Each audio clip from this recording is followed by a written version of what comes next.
Dayna Martin is an author and peaceful parenting advocate, spreading the message of freedom and children's rights. Author of the books Radical Unschooling, A Revolution Has Begun, and Sexy Birth. She's been featured on the Dr. Phil Show, Nightline, 60 Minutes, The Jeff Probst Show, and most recently, ABC's hit show, Wife Swap. Her articles, videos, and TV appearances have helped thousands of families on their path to live with more freedom, peace, and joy. We hear words like rebellion and chalk it up to normalcy. But what if there was nothing to rebel against? What if we lived with the same respect for our children that we demand they have for us? What if we could recognize that punishments model injustice, and that through using power to control another person, we are teaching them to do the same? It is through loving, kindness, and understanding that children learn love and peace, and in turn will reflect this back on the world. Respecting children's rights and freedoms is a revolutionary approach to parenting and education.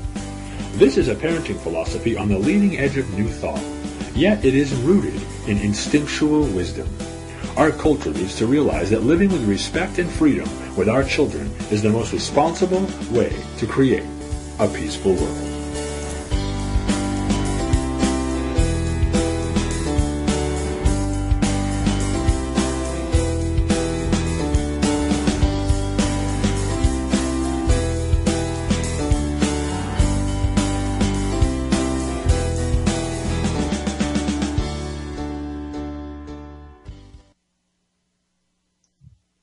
Hello, good evening, everybody. This is Dayna Martin, and this show is Try This at Home. It is your source for unschooling, peaceful parenting, and freedom-based living information on UCY Radio. I'm happy to be with you.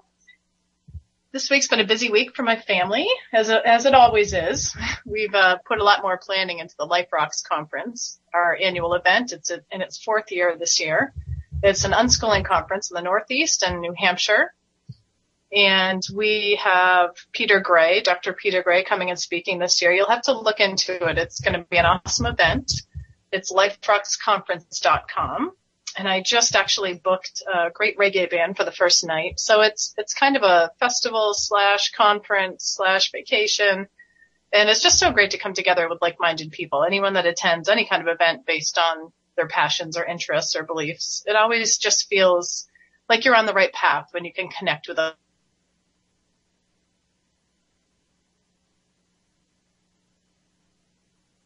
I guess you could say, in Madison, New Hampshire. And it's a pretty progressive area, but, it can kind of get lonely. There's a lot of other homeschoolers, but no other unschoolers that I know of in this area. So I love just inviting a ton of people up. Not only does it support my local economy, but it is fabulous to bring people together in this area. We live in a gorgeous vacation destination, and we'd love to meet you. So connect with me online, and I'll give you some more information about it. Devin's in Vermont. Devin, my son, he's almost 15. He's going to be 15 on the 19th. I can't believe it. It seems like I just gave birth to him, I swear. It feels, time just flies. Everybody says that when they have kids, but it really does. It's amazing. And it's such a short season in your life that your kids are young. I can't even imagine what our lives would have been like if our kids were in school. None of my kids have ever been to school, not even one day. When we were on Wife Swap, they were in like an alternative school for 40 minutes, just really for the sake of the show. And they were in a room with just my husband and a teacher. But that wasn't even like a real school experience. But other than that, they've never shown any desire at all to go to school. And their freedom is so important to me. I don't see any child that would make the choice to go be put in a situation where they're in the authoritarian paradigm. I mean, I really think if a child chooses school, that is one, it's a little different than a child being forced to go to school. But even so, if a child is choosing a situation where something's mimicked like prison, like in a public school situation, or even a lot of private schools. I mean, even though like other educational methods like Montessori or Waldorf are more naturally minded, there's still forced learning. It's still the same exact premise, just a different curriculum. So I definitely think that schools like Waldorf were more open-minded and a little bit more freedom-based, but there's still strong beliefs in a dogmatic approach. Things are looked down on, like any kind of media or technology. I really love the aesthetics of Waldorf education, but generally, if a child does not want to be there, it's going to be just as damaging as any other situation. So Devin's in Vermont with his friend, who's also an unschooled teen. He's 16. His name is Zan. He's Devin's best friend. They've known each other since they were really young. And what they're doing, while most kids are in school, what Devin and Zan are doing is building an outdoor basket hut. It's this huge hut. They're building their own survival shelter in the middle of the forest, and they plan on sleeping in it and camping out there and surviving off the land. My friend Joshua lives on some beautiful property. And Devin's out there right now doing that. And it's really interesting with unschoolers because, how I grew up, you'd go and have a sleepover. You'd go and hang out with your friends and spend like a night or two. In my experience with my own unschooled kids, they spend a lot of time with their friends, like huge chunks of time. So Devin's there for maybe a week or two. I think it's been about a week and a half that he's been there, maybe 2 weeks now. And they're having a great time. He learned how to do some pottery. He sent me a message with a photo. Those of you that are friends with me on Facebook, I always post photos of what my kids are doing. Be sure to friend me on there. Subscribe to my page because it's really inspiring, I think, for people to just see what our everyday life looks like. And I try throughout the day, throughout the week, to post pictures of just giving people a glimpse of what our life looks like. So, Devin learned pottery. So now, like, he wants a pottery wheel. Devin all my kids actually, Devin and Tiff are really excited when they're introduced to something. They want all the resources and tools to be able to nurture that interest and passion. So as an unschooling parent, I'm not my child's teacher. It's not a traditional role, a traditional homeschooling role. I'm not their teacher standing in front of them, pouring knowledge into them. I facilitate their learning. So it's really hands-on and it's very involved. It's not what a lot of people think unschooling is, which is really hands-off or unparenting. No. Unschooling is not for the lazy parent. So Devin sends me a message. For my birthday, I want a pottery wheel. I love pottery, and I would love a wheel. So I've been researching on eBay and looking around for a pottery wheel. They're not cheap. They are not cheap, but I know I can get one. That's the whole thing. I think it's so important to model for your kids that whatever you want in life, you can have, and money is not the only way to get what you want. I think a lot of traditional, conventional parenting approaches that are authoritarian in nature and that are kind of repeating the way that they were raised. Your child asks you for something and all you see is the dollar signs. And if it's really expensive, you just shut down. Like, nope, no way. It's not going to happen. My kids know that they can have whatever they want and money is only one way to get what they want. So I just put it out there like, well, we'll get a pottery wheel. We will get one. I don't know how we'll get our hands on it, but I will research Craigslist. I'll research eBay. I know if I put enough, hands out, asking for resources, that people will point me in the right direction, and I know one will come into our life. Everything Devin has needed has been provided. So it's a matter of just trusting the process, and I know we're going to get provided for some way, shape, or form. So anyway, pottery wheel, that's next on the agenda. Now, I took a pottery class. It's really hard, actually. I can't say I liked it very much. I thought it would be so easy. I was really bad at it though. So I was trying to make the bowl and it ended up like falling apart. So my teacher was so sweet. She's like, it can be a plate, don't worry about it. You'll make a plate. Well, I couldn't even make a plate. The rim of the plate didn't work. So she just was still so positive and said, you can have a trivet. You'll have a beautiful trivet. So I had a wonderful pottery teacher and I made a wonderful trivet. I did end up coming out with some bowls after a couple weeks, but I would love to. I see the pottery that Devin's made. At least I'm like, how the heck did he do that without a class? Because I know it was so hard for me. But I'll tell you, when you have a supportive, just mentor, my friend Joshua does pottery. She's awesome at it. And she just mentored him and he learned from having her in her life. So never underestimate the power of mentorship, apprenticeship. I found this great resource locally for bushcraft. Now, it's something Devin's always been interested in, and somebody told me about it. I guess the guy that runs this particular bushcraft school is one of the people that help the show Naked and Afraid. Have you seen that? My family enjoys that show. It's crazy. I can't ever imagine doing what they do on that show, but he's like one of the people that advise the people that are on that show. So he's pretty renowned, I guess. And Devin's interested in possibly being an apprentice to this guy. So I need to facilitate that and look into it, contact the guy, find out what is required. But people generally don't think of the different alternative ways that people can learn. They just think they need to be spoon-fed information from a book, and that testing and quizzing kids is the way to go for testing their knowledge. But I love to look at the resources of mentorships, apprenticeship situations, because my kids love hands-on learning. And you'd be so surprised with how many people you can just ask to. People love to share their passions. They love to, generally, if someone's passionate about something, they're honored to be asked to mentor somebody. So reach out. If your kids are interested in something, contact someone who is passionate about it and has different skills. And you know what? It's a really affordable way. Generally, you don't have to pay a lot of times. So that people just want to help for the sake of helping. So I'm putting it out there to the universe that we are looking for a pottery wheel. And I know that we will have one by Devin's birthday somehow. I took my girls. So Devin's in Vermont. I took Ivy and Tiffany, my 12 and 9-year-old, to an event called Veg Fest. It's in Worcester. My daughter Tiffany's a vegan and has been for years, and I am myself also. So we went to this event called Veg Fest. It was really wild. It was huge. I've never been to this particular event. It's like in its third year in Worcester, Massachusetts. We drove down 3 hours, and it was great. They had so many different. They had like this vegan Chinese food, and I swear you could not tell the difference between the vegan version. I don't know how healthy it was. I mean, it was all deep fried, but it was so good. Tiffany got a couple cool t-shirts. They had a bunch of different vendors. She got a t-shirt that says, "I love vegan boys." She's 12 and she's hitting that age. She loves, she's really starting to get interested in boys, which is great and natural and all that good stuff. But her t-shirt says, "I love vegan boys." And then she got a t-shirt, which would probably be pretty controversial. I don't think most parents would allow their child to wear it. But I totally support my kids, and foul language does not offend me. My children have complete freedom of speech, so that includes swears.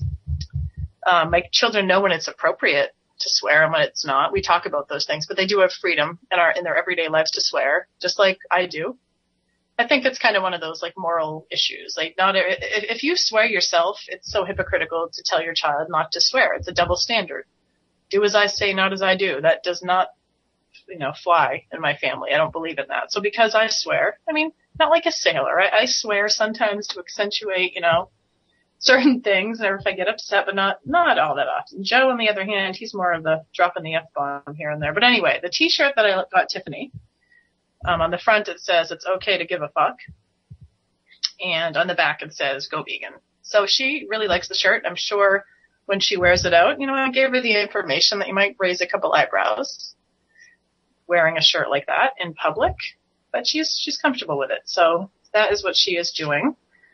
And let's see. Yeah, it was kind of cool. I saw a couple of people that are followers that follow my work, that know who I am. And I got a couple photos with some people that wanted them. So that was kind of neat. And we just enjoyed half a day there. And I saw my friend Christina, who was volunteering down there. And let's see. So on the show tonight, I have a couple people calling in. I'm a parenting coach. It's one of the things that I really, really focused on in the last year or two. I've been a parenting consultant or parenting coach on some level for 10 years. I've been a childbirth educator, longer than 10 years now. I'd say it's been about 12 years. So the Leche League leader, which is a breastfeeding counselor, and I really got a lot of my training through that program. It's an awesome program. And I've just been extending it as my kids have grown and my interests have grown. So I'm a parenting coach now for peaceful parenting and unschooling. And I have a really big parenting coaching practice. I have calls every single day, sometimes a couple a day. And I thought it might be great to offer free parenting coaching through this radio show tonight. I have a couple people that are supposed to call in today. So I'll just chat with you until they do call. I think I have 3 parents lined up to give me a ring here, and we'll add them to the call, and we will go from there. So let me see here. Let me just check. Yeah, I have one person waiting to call. Let me just write her back and let her know go ahead to call again. I'm still learning how to use the whole UCY TV Skype / program. I'm learning as I go here. I haven't had too many technical glitches, but I think tonight will flow totally fine. But yeah, I put it out there on my Facebook page that I was taking parenting coaching and calls tonight, and I got 35 different messages. So here's my first call of the evening. Hey, Elizabeth, this is Dayna. Can you hear me? I think Elizabeth, she is added to the call here, and she's going to unmute her microphone. It says there's a problem with the call. I don't know if something's tweaky with the internet or what's going on. So she's going to try to call back. I chatted with her briefly this morning about what we talk about, but I really want it to flow authentically. I find that the best conversations that I have with people are ones that just kind of flow authentically. I want you guys just to hear how a coaching call goes and how helping people understand peaceful parenting. How do you support somebody with this kind of philosophy? So hold on one second. Let me try to get her back.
Hello, Nicole, you there?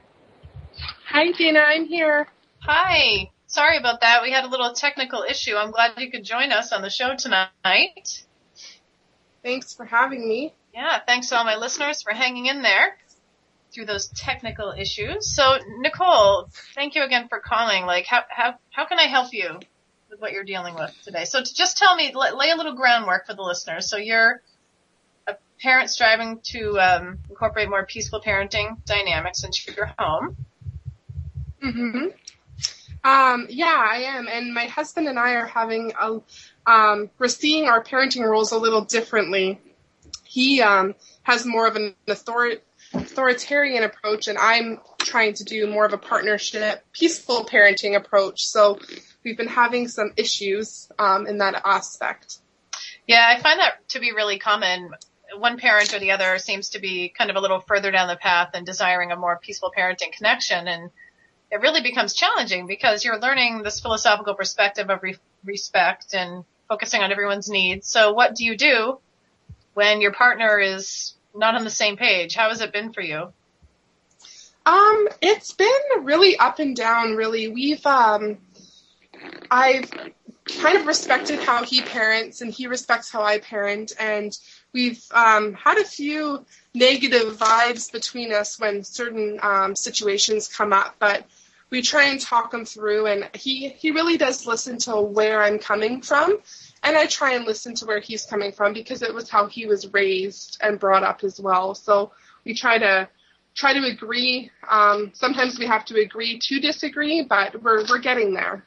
I think a lot of people, when they first learn about this philosophy, it makes so much sense to them. And all of a sudden, it's like this veil is lifted, and they start to see abuse and injustice all around them. They start to see it from people in the store. They see it from friends. And it's really shocking for people, I think, when they first see how disrespected children generally are. You know, when obedience is the focus and control and focusing on behavior is the main focus of parenting and in the conventional approach, when parents like you are introduced to a whole partnership parenting, peaceful parenting paradigm, it's so awesome. However, you're seeing the injustice and abuse from people that you love. So how do you share this information without forced learning? Because if your partner doesn't want to learn about it, you can't force them. It goes against this philosophy.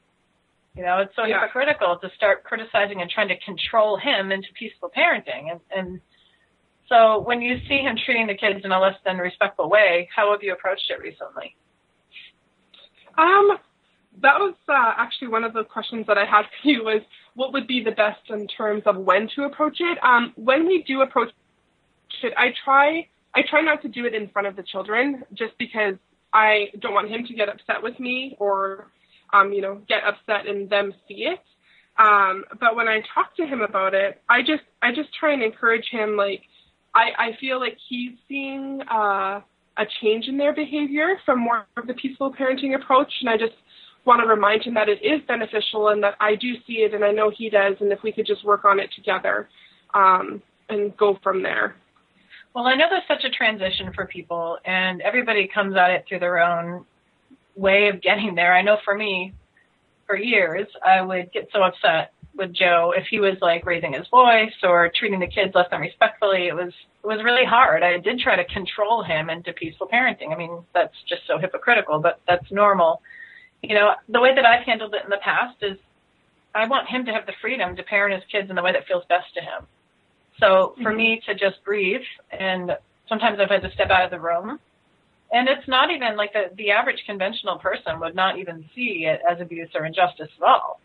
However, I sometimes see him, if the kids are fighting, he might be like, stop fighting, for example. And I really want him to help them focus on the needs instead of the behavior, where if he's working, see, we work at home, so it's this whole different dynamic. If he's trying to work and the kids are fighting, he sometimes focuses on behavior and not what their needs are. So I feel like I want to tell him in my enlightened approach. I'd like to think I am at times, which is I just need to kick myself down off this pedestal sometimes and just get real and just I try to help the kids with their needs and also focus on the needs under Joe's behavior. So if Joe's reacting and really uncomfortable with what the kids are doing if they're yelling at each other. And he like then says, guys, can you believe quiet? Stop.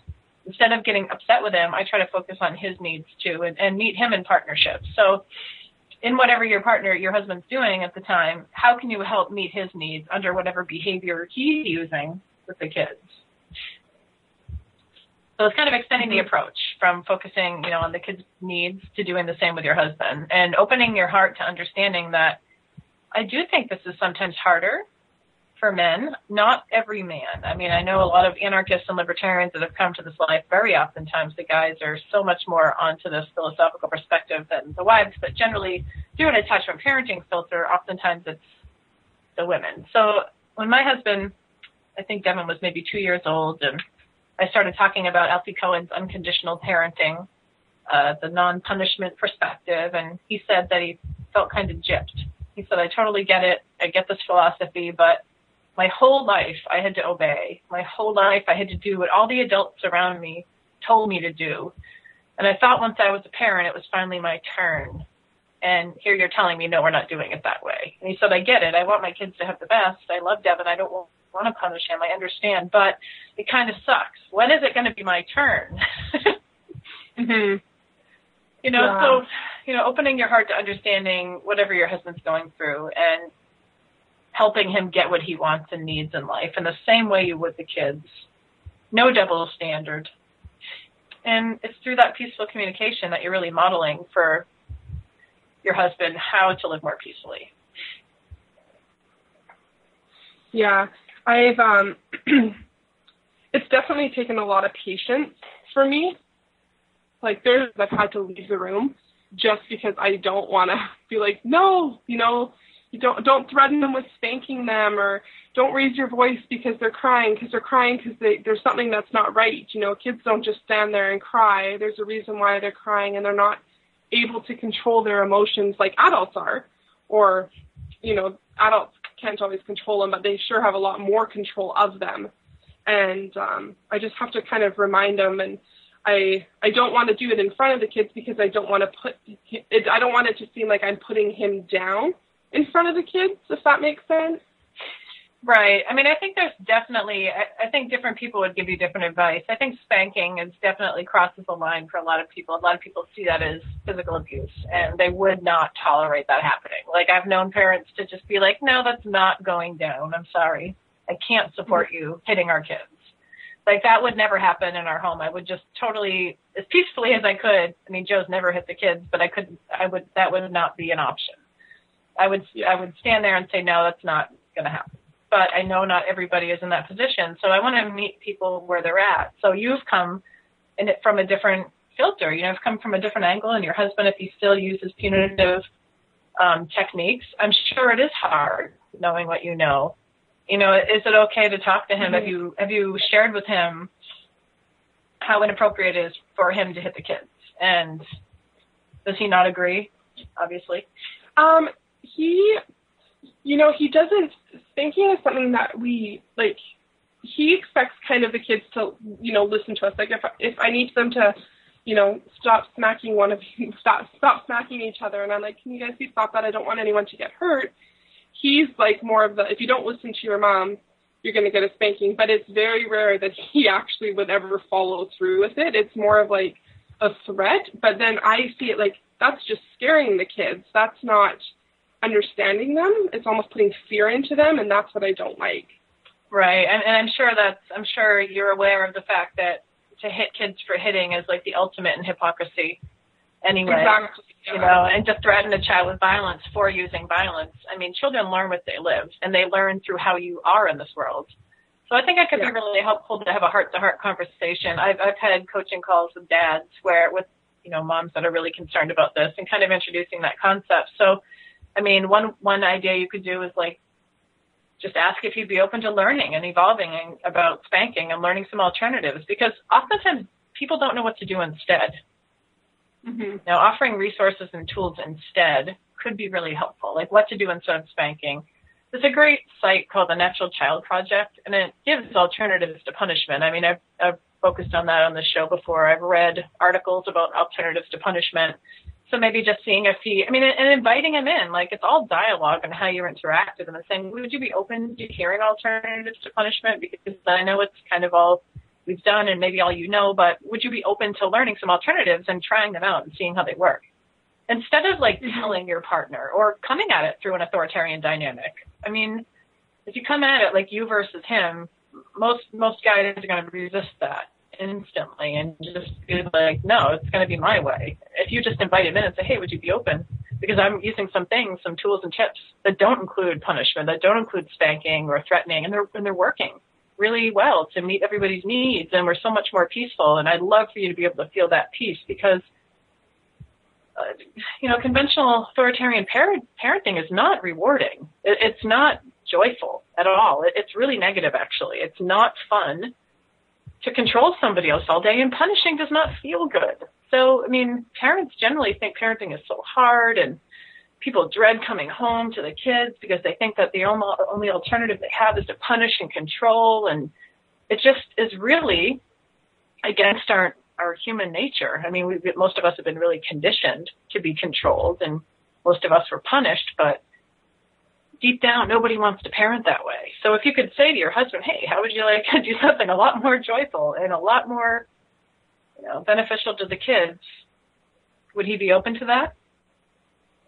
I think he would, because often when I'm in bed, I watch your YouTube videos and I make sure he can hear them.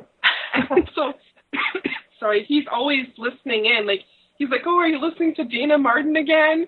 So he's aware of, you and your philosophy, like how you do things and what you're encouraging others to do. And so he's well aware of it, and he's interested in it. It's not like he ignores it or turns it off or asks me to leave the room. He's actually listening. So I think that inside he wants to. I think it's almost like a habit because it's all he's ever known.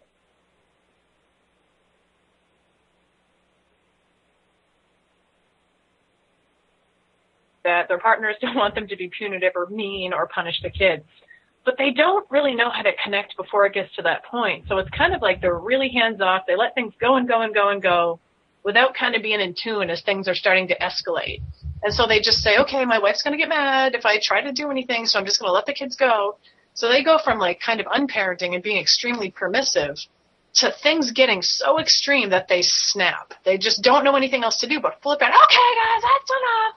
So it's like from permissiveness to extreme punitive so one thing I love to help dads with is really be in tune with the kids, and when things are starting to go in that direction, how can you connect with them? Like, you got to just break away from what you're doing as dads, whether you're on the computer or whatever you're involved in. You have to be in tune with your kids, and that has to be priority. So if things start to escalate, be really in tune and be like, how can I help you guys? Like, Joe has gotten amazingly awesome at like kind of knowing, like Avi and Orion lately have been starting to like fight a lot more now that Orion's older. So, but you can always kind of feel when things are going in that direction. They'll be playing Minecraft together or something. And isn't it amazing how kids can fight like while playing an online game in the same room? I don't know if you've experienced that yet, Nicole, but no. Oh my gosh. I haven't. We've been actually been cooped up in our house sick, all of us, and my friend came and took our youngest today just for, I think it was like 4 hours just to separate them. Because it didn't matter what I did, what approach I took, they were just going at each other. So, and then when our youngest came back, then her older sister was like, I want her to come home, let's play, and she was really looking forward to it. So I think that break, I think they just needed that break from each other. They love each other and they like to play with each other, but being trapped in a house sick for 2 weeks is a little much for their little energetic fun. Yeah, it's been such a long winter for so many of us, hasn't it? It's been long.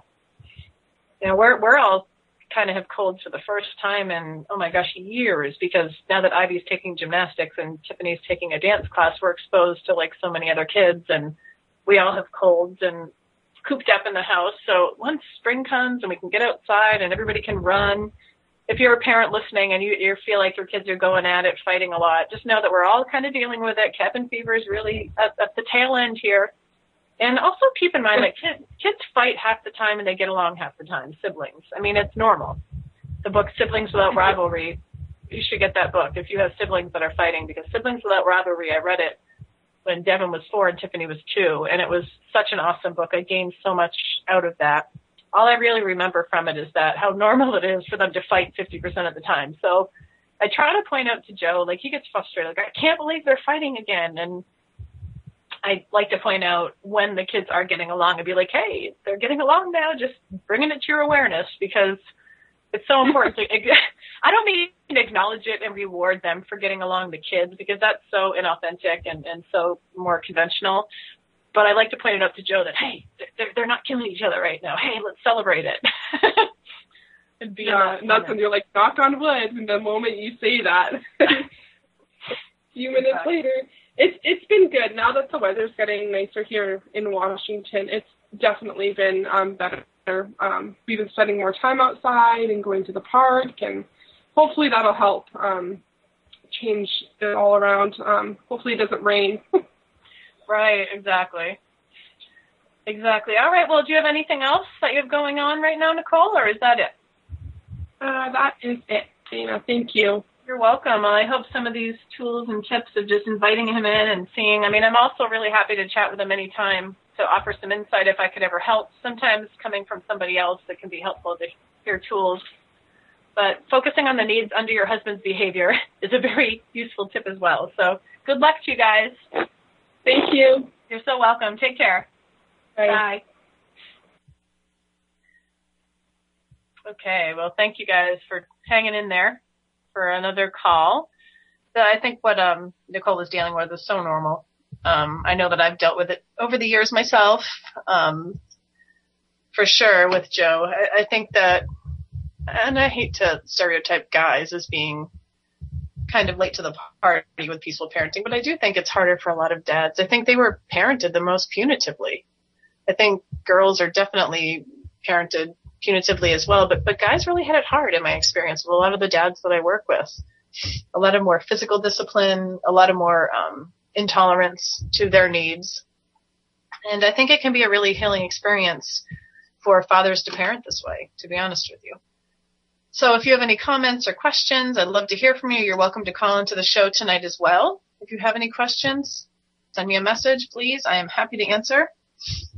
I have one more caller that should be coming in tonight, but if not, let's just chat. This radio show is a new venture for me, but it's proven to be so helpful to so many people, and I'm so grateful to be able to do it. I have been on different television shows, and I've been running parenting coaching, and I've done a lot of things, speaking at conferences all over the world, running my own conferences. But the whole idea of radio, of getting out there to people that may not have heard this philosophy, it's really great. And every Wednesday morning, I wake up and my focus is planning the show. Next week, I have an awesome woman on.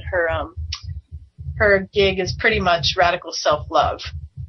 So it's about women, obviously, and focusing on healing ourselves as women and learning how to love ourselves. I find that parenting this way takes such self-confidence. Oh, it really does. And when you're raised to please other people and you're raised to obey, it really works your self-worth. It took me so many years, and I'm still on that journey. I don't think you're ever done. You're never in the state of doneness as far as self-love goes. You're always, it kind of fluctuates, doesn't it? It's like you'll feel so great about yourself, and other times you'll just feel, you'll get kicked back.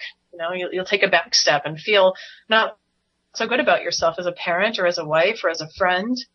So I know the journey of self-confidence is so essential on this path. That's one thing that parents say to me all the time when they meet me. They say, how do you do it? And I could never do that. And, oh my gosh, I'd be so nervous that I couldn't educate my children well enough, or that I wouldn't have enough patience. And I think fear, it's all about fear, keeping people back. That if you have enough self-confidence, you can walk this path. But being looked at as like the weird one in town or the weird one in your group, it's hard sometimes. I've been doing this for a lot of years since the beginning, 15 years now that I've been parenting this way. And I'm pretty comfortable with wearing the weird hat, I guess. And people have really come around. When you're confident and you're not apologetic in what you're doing, people look up to it. I think getting comfortable with being kind of, I don't know how your experience was in high school or junior high. But I was always I never necessarily wanted to be in the cool kids crowd. I would look at the cheerleaders and the jocks and all the parties, and I was I was like in the metalhead kind of freak. I hung out in the smoking lounge outside. That's how long ago I went to high school, graduated in 91, but we had smoking lounges. When I was 14 years old, out in the smoking lounge, we had written permission slips from our parents to smoke. So I had permission from the age of 14, my whole high school career, that I would go in the smoking lounge and hang out with all the other bad kids, all the other leather-wearing, Slayer, Metallica T-shirt-wearing kids, and we'd go out there and smoke more than cigarettes back in the day. And I'll tell you, you kind of learn to protect yourself through a tough kind of exterior. Now, that's always kind of been me authentically, I guess. I was raised by a father who was a race car driver, and I wanted to be a race car driver and a boxer, and I always loved hanging out with the guys and getting my hands dirty, and I was never a girly girl. So I always felt more comfortable in that group, but, becoming a mother and tapping into my femininity through birth, this whole other side of me was born. I never knew that I could tap into my feminine side, but giving birth, man, I'll tell you, that's one way to do it. You have a natural birth and bam, you reached the epitome of femininity. So I really tapped into that and connected with other women and started different support groups for breastfeeding and birth. And I really loved honoring that side of me while honoring that side of me that's more, wild and a little crazy, and that's always been part of me too. So I think my kids have an awesome balance between all of that and authentically are who they are. So I definitely think it's funny because I was chatting with somebody. Where was I yesterday? I was at Ivy's gymnastics class, and I'm hanging out with all the other moms, and I'm really enjoying connecting with other mothers, regardless of what their choices are for parenting and schooling. I think the older I get, the less judgmental I am. I think when I first became a mother and a breastfeeding advocate, I'd be so judgmental if I saw a mother feeding a baby formula, or if I'd hear a mother had an epidural. I would be so I didn't know it at the time I was being that way, but I was so judgmental, I can't believe that they're doing that. And I really would keep myself in a box with like-minded people, which on the one hand was empowering, and I liked it. But on the other hand, you really kind of close yourself off from potential relationships or helping or making a difference in people's lives. So as time has gone on, I've really learned everyone's doing the best they can with what they know at the time. And there's always a way to connect with somebody. There's always something you can focus on that you have in common with other people.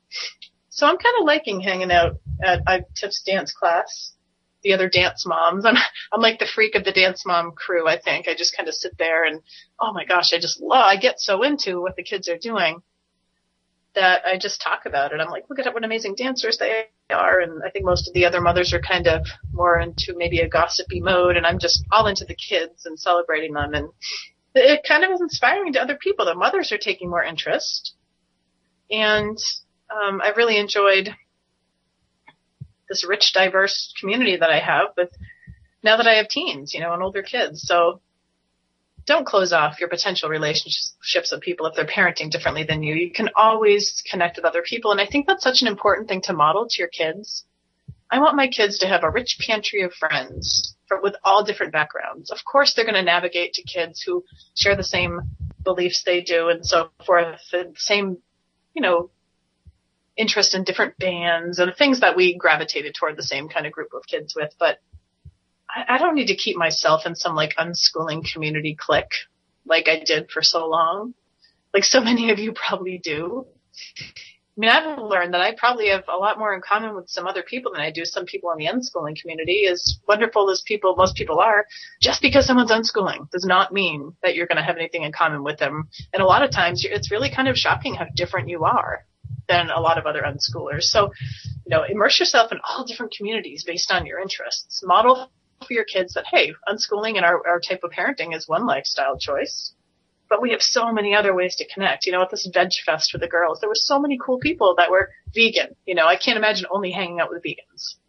Hanging out with only unschoolers is kind of the same thing. You really want your world to be huge. You're not living this life of peaceful parenting, partnership parenting dynamic, unschooling, to keep yourself in a tiny box of your ideals. You are making your world smaller. You want to give your kids as huge of a world as possible to learn and grow from, connect with other people from. That's such an important part of living this life. So I've come in, I mean, just even on this radio network alone, you see why there are so many interesting people I didn't know about. The whole prepper community is so interesting to me, and I'm inspired. I have my own little, what do they call it when you have all this food like on the shelves, man? See, I'm so out of the loop, but I love it. I'm like so inspired with, not because the big one's going to hit and I'm preparing for the end, but just the whole idea of preparation for the future, for making sure that you have food. I'm enjoying that. I have a couple shelves in my pantry now where I get a good backstock. You know, take a little bit from each community that you're interested in and leave the rest. You know, I don't believe in the whole doom and gloom mentality. I'm more of a love and peace, joy-based, you know, optimistic kind of mentality. However, I so appreciate the people that I've learned from on this network. You know, the Prepper Chick show is really great, and there's so many. I'm just fascinated with a lot of the things I'm listening to and learning. So I'm taking what works for my family, from what I'm learning, and I'm sure other people that are listening on the network are too. We can all benefit each other, and you don't have to keep yourself in some box. And I'm noticing that my kids, you know, Devin, for example, has always walked to the beat of his own drummer. For many years, he was interested in the whole steampunk community. Now, if you guys aren't familiar with that, you got to check it out. This is a whole amazing community in itself. So we went to a couple steampunk conventions. And I'll tell you, these people are crazy, but cool. You know, they really want to live in the Renaissance period, but with more modern technology. All right. Well, I'm getting my last coaching call of the evening right now. Let's add this and let's take another call. Hello, Crystal? What? Let's see here. Are you there? Yes, I'm here. Hey, how are you? I'm good. Thanks for calling in tonight. Thanks for having me on. Yeah, no problem. So tell me how many kids you have and what you're dealing with right now. How can I help you? My kids are 13. My oldest is my son, 13, and I have two girls, 4 and 5. And we also have one on the way who's due in June. Wow. So you have 4 kids here soon. Now keep in mind, Crystal, that we only have 5 minutes left of the show. So it's going to be kind of quick. So are you unschooling right now? Yes, I'm trying to. What are you dealing with that you're struggling with that I can help you with? Right now we have a lot of, my daughter, she's 4. She's, really sensitive.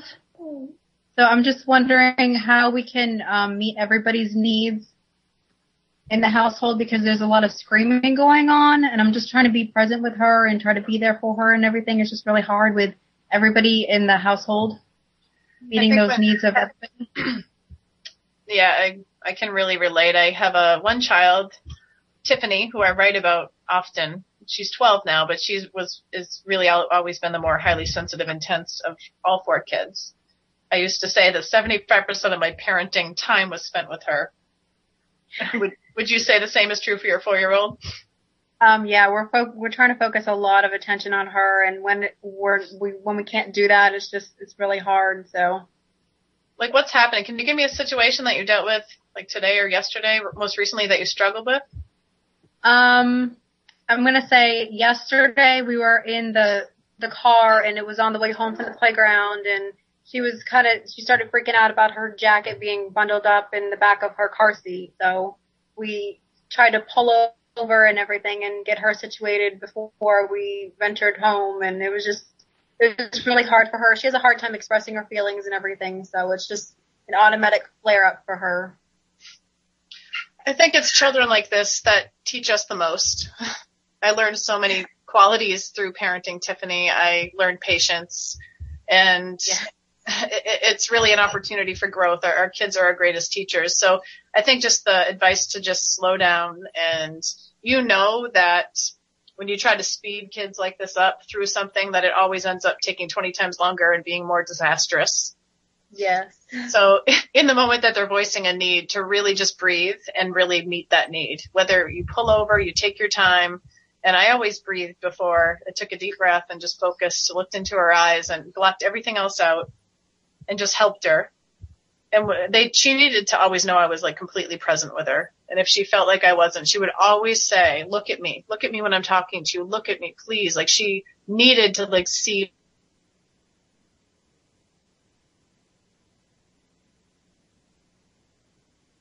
Your child said something like that to you around somebody who parented more conventionally. If your child said, look at me when I'm talking to you, can you imagine what that would trigger in most people?